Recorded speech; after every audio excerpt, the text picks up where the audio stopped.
Sebagian besar kaum Nabi Nuh dimusnahkan dengan banjir bandang. Allah memberi anugerah kepada sebagian kaum yang beriman dengan kehidupan yang lebih baik.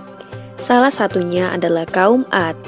Secara fisik, penduduk kaum Ad mempunyai badan yang tinggi dan kuat, sehingga mampu mengerjakan berbagai aktivitas yang berat dengan mudah. Sayangnya, meskipun sudah diberi banyak kenikmatan, bukan rasa syukur yang ditunjukkan oleh kaum Ad. Namun, kaum Ad justru menunjukkan kesombongan dan keangkuhan. Kekejaman dan kekejian juga mereka tunjukkan terhadap daerah yang berhasil mereka taklukkan tanpa belas kasihan. Kaum Ad semakin hari semakin sombong. Mereka merasa sangat kuat dan tidak terkalahkan oleh apapun. Kesombongan mereka mencapai puncaknya saat mereka mengatakan bahwa tidak ada siapapun yang mampu mengalahkan mereka di bumi ini. Berbagai dosa, maksiat, dan kerusakan bumi mereka lakukan dengan mudahnya dan tanpa merasa bersalah. Lebih parah lagi, mereka justru mulai menyembah batu.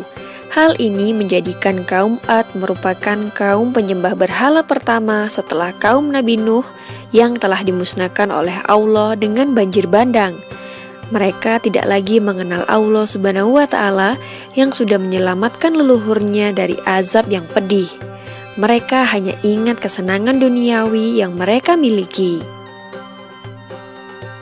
Ada 3 buah berhala yang mereka sembah. Ketiga berhala ini diberi nama Syad, Samudra, dan Hara. Mereka menganggap bahwa ketiga berhala inilah yang memberi mereka kekuatan, kemakmuran, dan keselamatan hidup.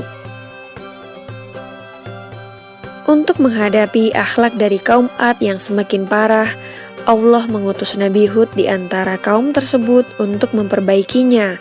Nabi Hud merupakan nabi keempat setelah Nabi Nuh alaihi salam. Beliau lahir dari salah satu keluarga kaum Ad dengan ayah bernama Abdullah yang merupakan salah satu saudara dari pemuka kaum Ad itu sendiri.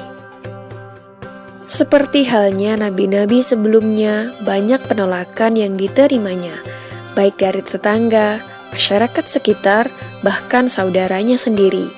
Dalam perjalanan hidupnya, Nabi Hud menikahi seorang wanita bernama Melkah, anak dari Madai bin Yafas. Menurut beberapa sumber, beliau tidak dianugerahi keturunan oleh Allah.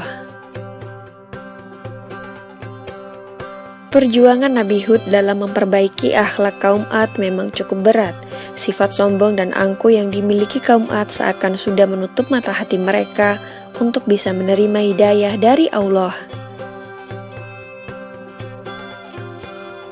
Meskipun Nabi Hud sudah memperingatkan betapa pedih azab Allah jika mereka tidak segera bertaubat, namun mereka tetap mengabaikannya dan justru menertawakannya.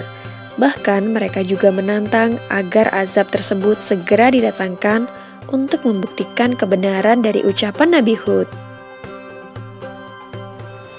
Allah sangat murka dengan kesombongan kaum Ad tersebut hingga akhirnya azab itu diturunkan lebih cepat sesuai keinginan mereka. Di saat penduduk Ad bergembira menyambut akan datangnya hujan, gumpalan awan hitam tersebut berubah menjadi hujan badai dan angin topan. Kaum Ad berlarian tak tentu arah dan hewan-hewan berterbangan ke sana kemari. Rumah-rumah mereka hancur berantakan karena badai angin yang sangat dahsyat. Badai angin topan ini terjadi selama 8 hari berturut-turut. Tidak ada satupun makhluk yang bisa menolong mereka dari murka Allah ini.